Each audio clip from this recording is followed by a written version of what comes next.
मधुबन के बाबा, मधुबन के बाबा मुरली वाले, आपका क्या कहना, आपका क्या कहना। ओम शांति। आज 14 जुलाई 2025 के साकार मधुर महावाक्य हैं। आज मीठे मीठे बाप दादा बोले, मीठे बच्चे, बड़े बड़े स्थानों पर बड़े बड़े दुकान माना सेंटर खोलो, सर्विस को बढ़ाने के लिए प्लान बनाओ, मीटिंग करो, विचार चलाओ। बाबा ने कहा, मीठे बच्चे, बड़े बड़े स्थानों पर बड़े बड़े सेंटर्स खोलो, सर्विस को बढ़ाने के लिए प्लान बनाओ, मीटिंग करो, विचार चलाओ। बाबा ने आज प्रश्न पूछा कि स्थूल वंडर्स तो सब जानते हैं, लेकिन सबसे बड़ा वंडर कौन सा है जिसे तुम बच्चे ही जानते हो। तो उत्तर में बाबा ने समझाया है कि सबसे बड़ा वंडर तो ये है जो सर्व का सद्गति दाता बाप स्वयं आकर पढ़ाते हैं। ये वंडरफुल बात बताने के लिए तुम्हें अपने अपने दुकानों का भबका करना पड़ता है, क्योंकि मनुष्य भबका देखकर ही आते हैं। तो सबसे अच्छा और बड़ा दुकान कैपिटल में होना चाहिए, ताकि सब आकर समझें। मुरली का गीत है, मरना तेरी गली में, जीना तेरी गली में। ओम शांति। शिव भगवानुवाच। रुद्र भगवानुवाच भी कहा जा सकता है, क्योंकि शिव माला नहीं गाई जाती है। जो मनुष्य भक्ति मार्ग में बहुत फेरते हैं, उसका नाम रखा हुआ है रुद्रमाला। बात एक ही है, परंतु राइट वे में शिव बाबा पढ़ाते हैं। वह नाम ही होना चाहिए, परंतु रुद्रमाला नाम चला आता है तो वह भी समझाना होता है। शिव और रुद्र में कोई फर्क नहीं है। बच्चों की बुद्धि में है कि हम अच्छी रीति पुरुषार्थ कर बाबा की माला में नज़दीक आ जाएं। यह दृष्टांत भी बताया जाता है, जैसे बच्चे दौड़ी लगाकर जाते हैं, निशान तक जाए, फिर लौट आकर टीचर के पास खड़े होते हैं। रेस में जाते हैं ना, उस निशान को टच किया, फिर वापस आ जाएंगे, तभी रेस कंप्लीट होगी ना। तो तुम बच्चे भी जानते हो। बाबा कहते, क्या जानते हैं आप बच्चे, कि हमने ही 84 का चक्र लगाया है। अभी पहले पहले जाकर माला में पिरोना है। वह है ह्यूमन स्टूडेंट की रेस, और ये है रूहानी रेस। वह रेस तुम कर ही ना सको। ये तो है ही आत्माओं की बात। आत्मा तो बूढ़ी, जवान व छोटी बड़ी होती ही नहीं। आत्मा तो एक ही है। आत्मा को ही अपने बाप को याद करना है। इसमें कोई तकलीफ की बात नहीं है। भल पढ़ाई में ढीले भी हो जाए, परंतु इसमें क्या तकलीफ है, कुछ भी नहीं। सभी आत्माएं भाई भाई हैं। उस रेस में जवान जो है वो तेज दौड़ेंगे। बाबा कहते हैं यहाँ तो वो बात ही नहीं, दौड़ना ही नहीं हमको शरीर से। तो तुम बच्चों की रेस है रुद्रमाला में पिरोने की। बुद्धि में है कि हम आत्माओं का भी झाड़ है। वह है शिव बाबा की सब मनुष्य मात्र की माला। ऐसे नहीं कि सिर्फ 108 या 16,108 की माला है, नहीं, जो भी मनुष्य मात्र है सबकी माला है। बच्चे समझते हैं नंबरवार हर एक अपने अपने धर्म में जाकर विराजमान होंगे, जो फिर कल्प कल्प उसी जगह पर ही आते रहेंगे। ये भी वंडर है ना। तो दुनिया इन बातों को नहीं जानती। तुम्हारे में भी जो भी विशाल बुद्धि वाले हैं वो इन बातों को समझ सकते हैं। बच्चों की बुद्धि में यही ख्याल रहना चाहिए कि हम सबको रास्ता कैसे बताएं। यह है विष्णु की माला। शुरू से लेकर सिजरा शुरू होता है, टाल टालियाँ सब है ना। वहाँ भी छोटी छोटी आत्माएं रहती हैं। यहाँ है मनुष्य, और फिर सब आत्माएं एक्यूरेट वहाँ खड़ी होंगी। ये वंडरफुल बातें हैं। मनुष्य ये स्थूल वंडर्स सब देखते हैं, परंतु वह तो कुछ भी नहीं है। ये कितना वंडर है जो सर्व का सद्गति दाता परमपिता परमात्मा आकर पढ़ाते हैं। तुमको ये सब पॉइंट्स भी धारण करनी है। मूल बात है ही गीता के भगवान की। इस पर जीत पाई तो बस। गीता है ही सर्वशास्त्रमयी शिरोमणि, भगवान की गाई हुई। तो पहले पहले ये कोशिश करनी है। आजकल तो बड़ा भपका चाहिए। जिस दुकान में बहुत शो होता है वहाँ मनुष्य बहुत घुसते हैं। समझेंगे यहाँ अच्छा माल होगा, बच्चे डरते हैं, इतने बड़े बड़े सेंटर खोलें तो 1,00,000-2,00,000 सलामी देवें, तब दिल पसंद मकान मिले। एक ही रॉयल बड़ा दुकान हो, बड़े दुकान बड़े बड़े शहरों में ही निकलते हैं। तुम्हारा सबसे बड़ा दुकान निकलना चाहिए कैपिटल में। बच्चों को विचार सागर मंथन करना चाहिए कि कैसे सर्विस बढ़े। बड़ा दुकान निकालेंगे तो बड़े बड़े आदमी आएंगे। बड़े आदमी का आवाज़ झट फैलता है, पहले पहले तो ये कोशिश करनी चाहिए। सर्विस के लिए बड़े से बड़ा स्थान, ऐसी जगह बनाएं जो बड़े बड़े मनुष्य आकर देखकर वंडर खाएं, और फिर वहाँ समझाने वाले भी फर्स्ट क्लास चाहिए। कोई एक भी हल्की बीके समझाती है तो समझते हैं कि शायद सब बीके ही ऐसी हैं। इसलिए दुकान पर सेल्समैन भी अच्छे फर्स्ट क्लास चाहिए। माना जो प्रदर्शनी लगती है, जो सेंटर खुलते हैं समझाने के लिए, कौन चाहिए? जो ज्ञान में खुद परिपक्व हैं, जिनको ज्ञान क्लियर है ना। तो जिनको खुद क्लियर होगा तभी तो वो किसी को समझा सकेंगे। इसलिए बाबा ने कहा सेल्समैन अच्छे फर्स्ट क्लास चाहिए। ये भी धंधा ही है ना। बाप कहते हैं हिम्मते बच्चे मददे बाप दादा। वह अविनाशी धन तो कोई काम नहीं आएगा, हमको तो अपनी अविनाशी कमाई करनी है। इसमें बहुतों का कल्याण होगा, जैसे इस ब्रह्मा ने भी किया। फिर कोई भूखे थोड़ी मरते हैं, तुम भी खाते हो, ये भी खाते हैं। यहाँ जो खान पान मिलता है वह और कहीं नहीं मिलता। ये सब कुछ बच्चों का ही है ना। बच्चों को अपनी राजाई स्थापन करनी है, इसमें बड़ी विशाल बुद्धि चाहिए। कैपिटल में नाम निकला तो सब समझ जाएंगे, कहेंगे बरोबर ये तो सच बतलाती हैं। विश्व का मालिक तो भगवान ही बनाएगा, मनुष्य को विश्व का मालिक थोड़ा ही बनाएगा। बाबा सर्विस की वृद्धि के लिए राय देते रहते हैं। सर्विस की वृद्धि तभी होगी जब बच्चों की फ्राक दिल होगी। जो भी कार्य करते हो फ्राक दिली से करो। कोई भी शुभ कार्य आप ही करना, ये बहुत अच्छा है। कहा भी जाता है आप ही करे सो देवता। कहने से करे वह मनुष्य और कहने से भी ना करे वो बाबा तो दाता है। बाबा थोड़ी किसी को कहेंगे कि ये करो, इस कार्य में इतना लगाओ, नहीं। बाबा ने समझाया है कि बड़े बड़े राजाओं का हाथ कभी बंद नहीं रहता। राजाएं हमेशा दाता होते हैं। बाबा राय देते हैं क्या क्या जाकर करना चाहिए। खबरदारी भी बहुत चाहिए। माया पर जीत पानी है, बहुत ऊंच पद है। पिछाड़ी में रिजल्ट निकलती है, फिर जो बहुत मार्क्स से पास होते हैं उनको खुशी भी होती है। पिछाड़ी में साक्षात्कार तो सबको होंगे ना, परंतु उस समय क्या कर सकेंगे। तकदीर में जो है वही मिलता है। पुरुषार्थ की बात अलग है। बाप बच्चों को समझाते हैं विशाल बुद्धि बनो। अभी तुम धर्म आत्माएं बनते हो। दुनिया में धर्मात्मा तो बहुत होकर गए हैं ना, बट उन्हों का नामाचार होता है कि फलाना बहुत धर्मात्मा मनुष्य था। कोई कोई तो पैसे इकट्ठे करते करते अचानक मर जाते हैं, फिर ट्रस्टी बनते हैं।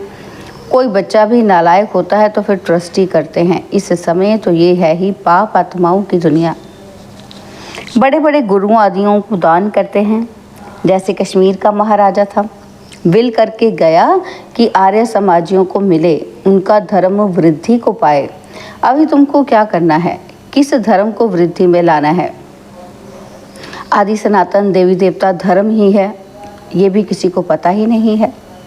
अभी तुम फिर से स्थापन कर रहे हो, ब्रह्मा द्वारा स्थापना। अब बच्चों को एक की याद में रहना चाहिए। तुम याद के बल से ही सारी सृष्टि को पावन बनाते हो, क्योंकि तुम्हारे लिए तो पवित्र सृष्टि चाहिए। इनको आग लगने से पवित्र बनती है। खराब चीज़ को आग में पवित्र बनाते हैं। इनमें सब अपवित्र वस्तु पकड़कर फिर अच्छी होकर निकलेगी। तुम जानते हो ये बहुत छीछी तमो प्रधान दुनिया है, फिर सतो प्रधान होनी है। यह ज्ञान यज्ञ है ना। तुम हो ब्राह्मण, ये भी तुम जानते हो। शास्त्रों में अनेक बातें लिख दी हैं। यज्ञ पर फिर दक्ष प्रजापिता का नाम दिखाया है। फिर रुद्र ज्ञान यज्ञ कहाँ गया, इसके लिए भी क्या क्या कहानियाँ बैठ लिखी हैं। यज्ञ का वर्णन कायदे सिर है नहीं, बाप ही आकर सब कुछ समझाते हैं। अभी तुम बच्चों ने ज्ञान यज्ञ रचा है श्रीमत से। यह है ज्ञान यज्ञ और फिर विद्यालय भी हो जाता है। ज्ञान और यज्ञ दोनों अक्षर अलग अलग हैं। यज्ञ में आहुति डालनी है, ज्ञान सागर बाप ही आकर यज्ञ रचते हैं।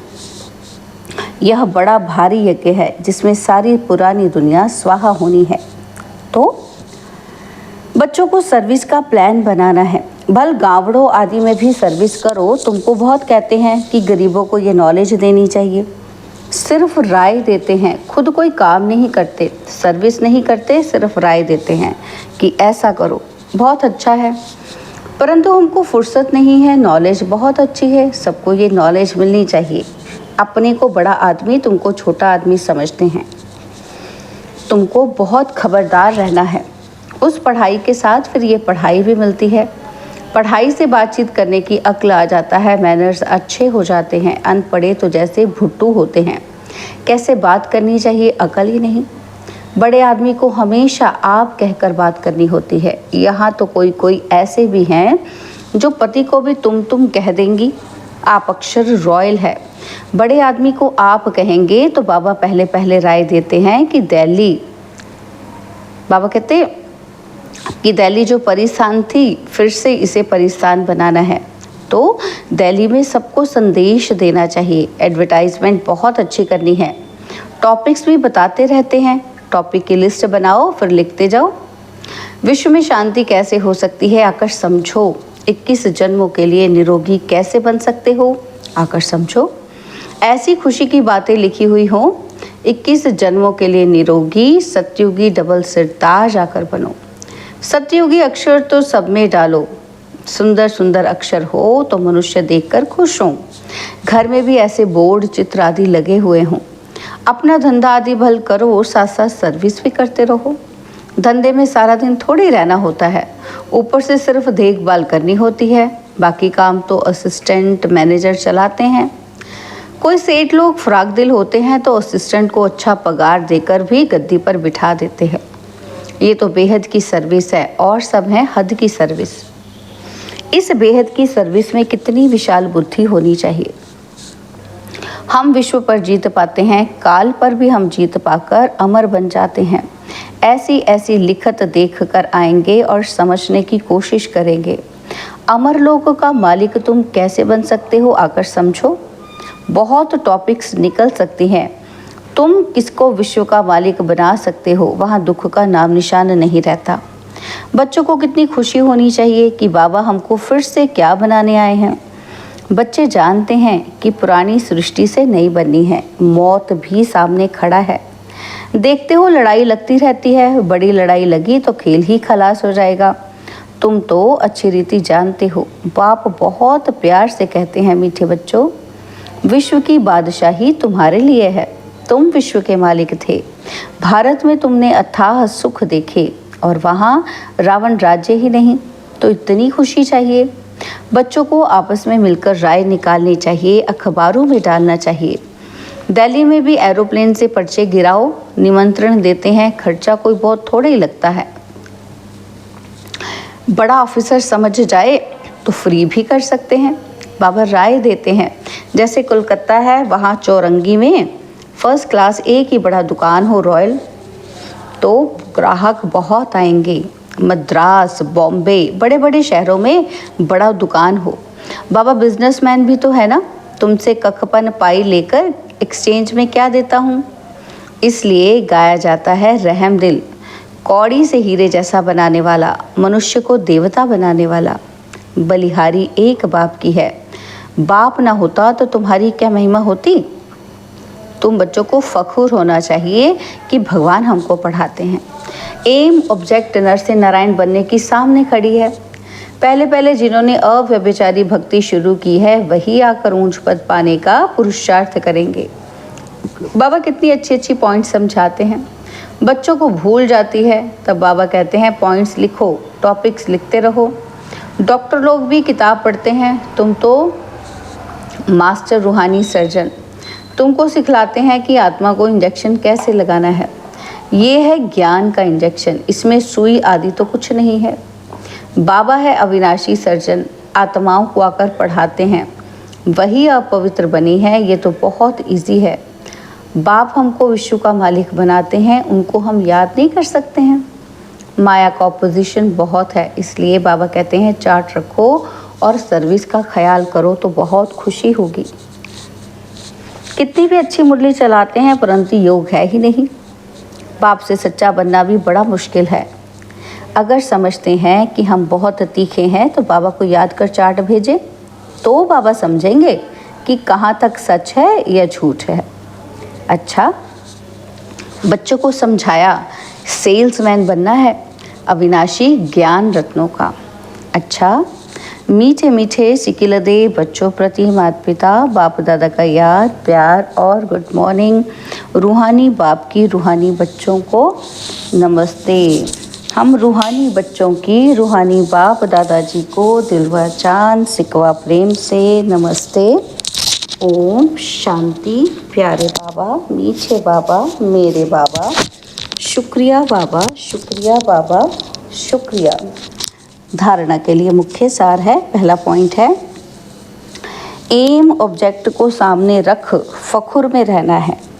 मास्टर रूहानी सर्जन बन सबको ज्ञान इंजेक्शन लगाना है। सर्विस के साथ साथ याद का भी चार्ट रखना है तो खुशी रहेगी। सेकंड पॉइंट है, बातचीत करने के मैनर्स अच्छे रखने हैं। आप कहकर बात करनी है, हर कार्य फ्राक दिल बनकर करना है। बाबा ने आज वरदान दिया कि सर्व कर्मेंद्रियों की आकर्षण से परे कमल समान रहने वाले दिव्य बुद्धि और दिव्य नेत्र के वरदानी भव। सर्व कर्मेंद्रियों की आकर्षण से परे कमल समान रहने वाले दिव्य बुद्धि और दिव्य नेत्र के वरदानी भव। बाप दादा द्वारा हर ब्राह्मण बच्चे को जन्म होते ही दिव्य समर्थ बुद्धि और दिव्य नेत्र का वरदान मिला है। जो बच्चे अपने बर्थडे की ये गिफ्ट सदा यथार्थ रीति यूज करते हैं वे कमल पुष्प के समान श्रेष्ठ स्थिति के आसन पर स्थित रहते हैं। किसी भी प्रकार की आकर्षण, देह के संबंध, देह के पदार्थ व कोई भी कर्मेंद्रिय उन्हें आकर्षित नहीं कर सकती। वे सर्व आकर्षणों से परे सदा हर्षित रहते हैं। वे स्वयं को कलयुगी पतित विकारी आकर्षण से किनारा किया हुआ महसूस करते हैं। स्लोगन है, जब कहीं भी आसक्ति ना हो तब शक्ति स्वरूप प्रत्यक्ष हो। जब कहीं भी आसक्ति ना हो तब शक्ति स्वरूप प्रत्यक्ष हो। बाबा के व्यक्त इशारे, संकल्पों की शक्ति जमा कर श्रेष्ठ सेवा के निमित्त बनो। तो कैसे बन सकते हैं? बाबा कहते हैं अपने श्रेष्ठ संकल्प द्वारा अन्य आत्माओं के व्यर्थ संकल्पों व विकल्पों की बहती हुई बाढ़ से और अपनी शक्ति से अल्प समय में किनारा करके दिखाओ। व्यर्थ संकल्प शुद्ध संकल्पों में परिवर्तित कर दो। एक स्थान पर होते हुए भी अनेक आत्माओं पर आपके श्रेष्ठ संकल्प और दिव्य नज़र का प्रभाव पड़े। अच्छा, ओम शांति।